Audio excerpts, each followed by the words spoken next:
So what are you suggesting? Are they building this one elsewhere as well?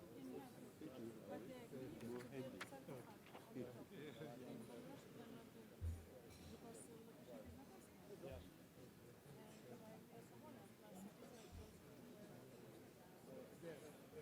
And what are your relations like with the Hashem? Do you talk to them more?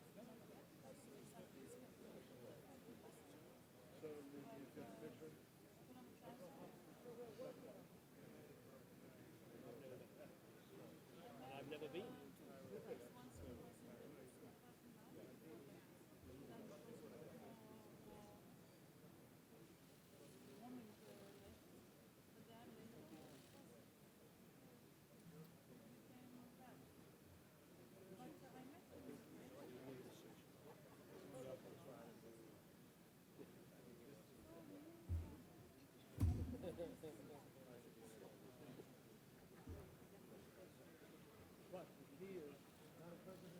This is the movie time. The last time we did this in The Hague, it went very, very well. It was sort of everyone had to vote, sort of multiple choice. I think this time it's less interactive. Because it was sort of very worrying. We thought we might get it wrong. You didn't want to make a mistake, and we felt as a kid in the school. Yes. But that's good. It was quite simple. It was sort of GUA and UV, hold the meter. Your results will be posted back to your electorate back home, sort of thing. Yeah. It was around the table, really. Good. That kind of no tests on this time, just reaction. Yes, we're going to make it.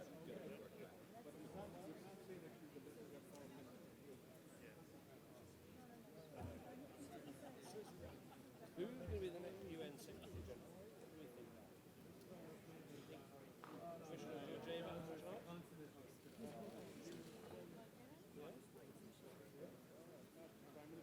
It's the turn of Eastern Europe.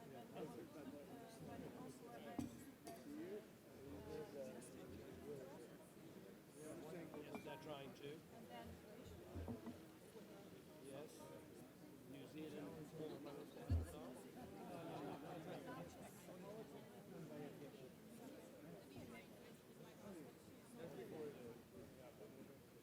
She's already got a UN job. You don't fancy it. You're not thinking. You oppose the Russians, they will veto when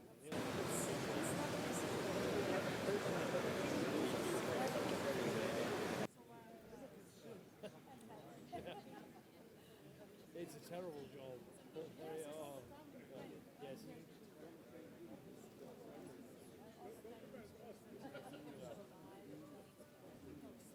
Yeah. I think they're having a former prime minister or president is good. بيعتبر لانهم ممكن في الاخر يتلهوكوا. هو مش عارف هل هو الوزير حط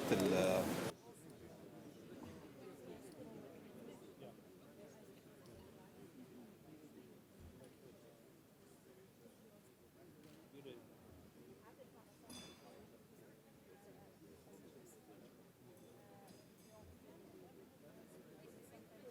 Yes. Speak out.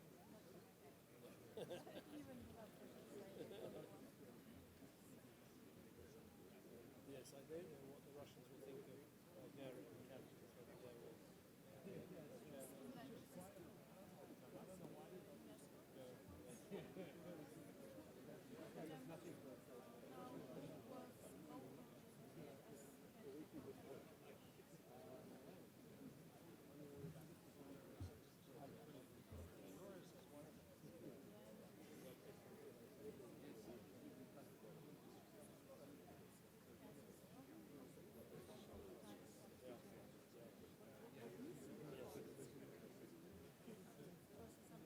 So,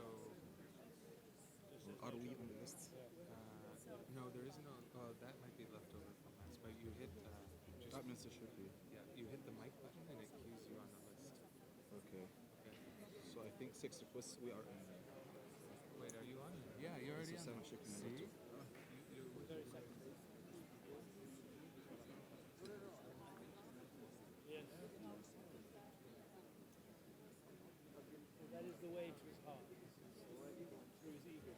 But it is true, the way you get has to be feel he's on a par with America.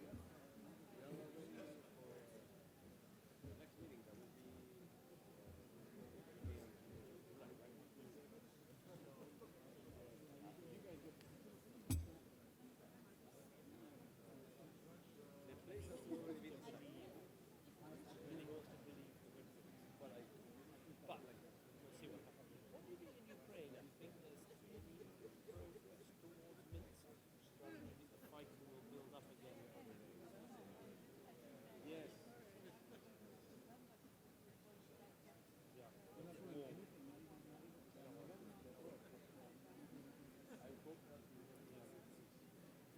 He wants permanent conflict.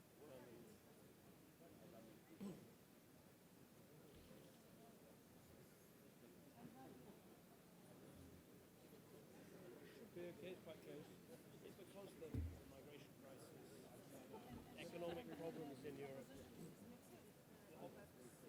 and also some important figures from my party decided to go out of in. But it's tough.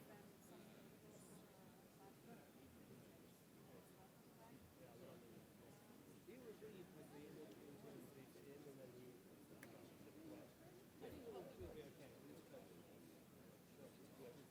Actually, you see, Britain has problems with Europe. We're trying to solve it, and I think I made a good effort to try to solve it. It's going to be very, I think it'll be quite good. Real strong that I can turn around and say, look, we've made a decision, right? It's not arguing about it.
Mr. President, you doing all right? I hope all the accommodations have been okay. Good. Have you met Prime Minister Trudeau? Very much. He's doing a good job. He is indeed.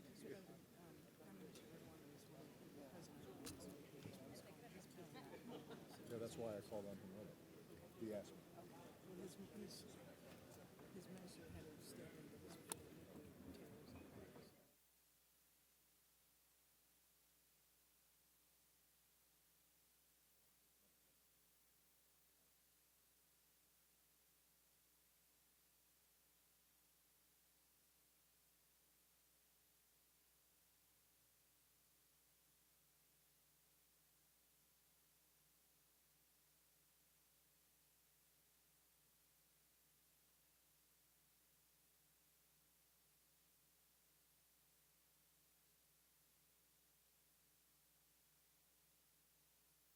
Our problem is Europe, we don't start meetings on time. Literally, the European Council meets at 5 o'clock.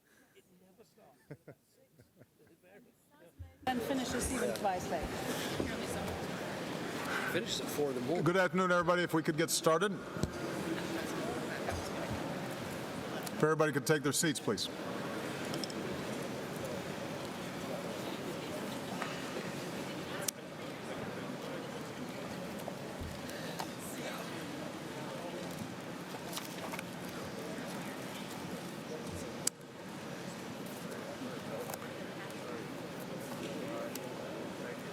Just to summarize where we've been, in the morning session, we discussed the extensive and impressive national action steps that many of us have taken and the collective efforts that we've made to reduce the amount of nuclear material that might be accessible to terrorists around the world.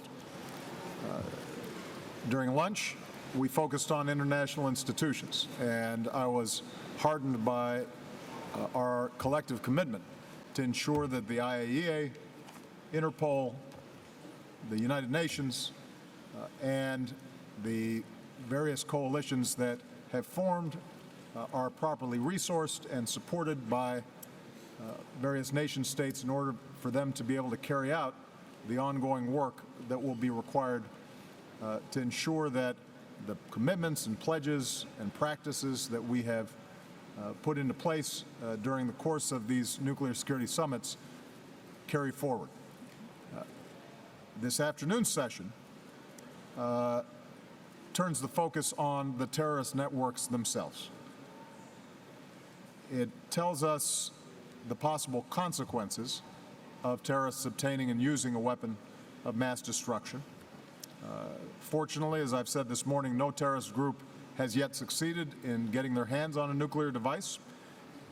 Our work here will help ensure that we're doing everything possible to prevent that. This is also an opportunity for our nations to remain united and focused on the most active terrorist network at the moment, and that is ISIL. A majority of the nations here are part of the global coalition against ISIL.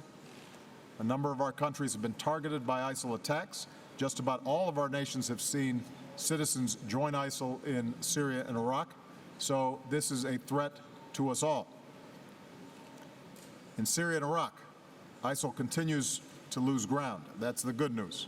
Our coalition continues to take out its leaders, including those planning external terrorist attacks. They are losing their oil infrastructure. They are losing their revenues. Morale is suffering. We believe that the flow of foreign fighters into Syria and Iraq has slowed, even as the threat from foreign fighters returning to commit acts of horrific violence remains all too real.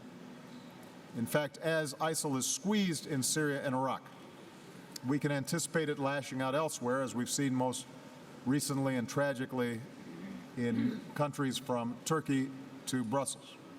And this means that the sense of urgency that we've shown in destroying ISIL in Iraq and Syria also has to infuse our efforts to prevent attacks around the world. We need to do even more to prevent the flow of foreign terrorist fighters. After the Paris attacks, the United States deployed surge teams to Europe to bolster these efforts, and we'll be deploying additional teams in the near future. We all have a role to play. We're all going to have to do more when it comes to intelligence sharing. We simply cannot afford to have critical intelligence not being shared as needed, whether between governments or within governments. And today is an opportunity to explore ways to step up those efforts. Looking around this room, I see nations that represent the overwhelming majority of humanity, from different regions, races, religions, cultures. But our people do share common aspirations to live in security and peace and to be free from fear. The fight against ISIL will continue to be difficult, but together we are making real progress, and I'm absolutely confident that we will prevail and destroy this vile organization. As compared to ISIL's vision of death and destruction, I believe our nations together offer a hopeful vision focused on what we can build for our people. With that, what I'd like to do is ask the press to depart. We will then be showing a video that focuses attention on possible scenarios that might emerge with respect to terrorist networks. It will give us a good opportunity to test those areas where we still have work to do and how we can strengthen our collective effort against these networks. So if I could ask the press to depart promptly, please.